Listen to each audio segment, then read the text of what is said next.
DPI Tamil News.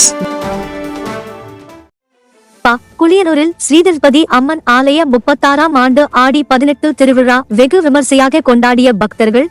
Dharmapuri கொல்லள்ளி அடுத்து குளியனூர் பாஞ்சாலன் நகரில் உள்ள ஸ்ரீதிருப்பதி அம்மன் ஆலய 36ஆம் ஆண்டு ஆடி 18 திருவிழா வெகு விமர்சையாக நடைபெற்றது. இவ்விழாவில் ஆடி 17ஆம் நாளில் இரவு திருப்பதி அம்மனின் கூந்தல் முடிப்பு நாடகம் மற்றும் இதைத் தொடர்ந்து 18ஆம் நாள் அம்மனுக்கு அபிஷேகம் மற்றும் ஆராதனை நடைபெற்றது.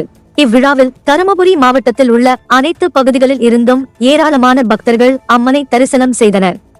மேலும் ஒவ்வொரு வருடமும் பக்தர்களின் கோரிக்கைகளை நிறைவேற்றும் வகையில் குழந்தை வரம் பெற்ற தாய்மார்கள் தங்கள் குழந்தையின் எடைக்கு எடை நாணயங்கள் செலுத்தி தங்கள் நேர்த்திக் கடனை செலுத்தினார்கள். காலை முதல் மாலை வரை அன்னதானம் நடைபெற்றது.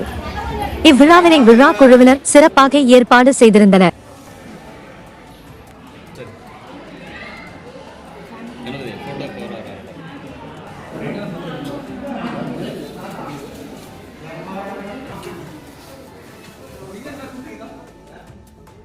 குறுஞ்செய்திகள் உடனுக்குடன் தெரிந்து கொள்ள DPI தமிழ் நியூஸ் சேனலை சப்ஸ்கிரைப் செய்து இணைந்திருங்கள்.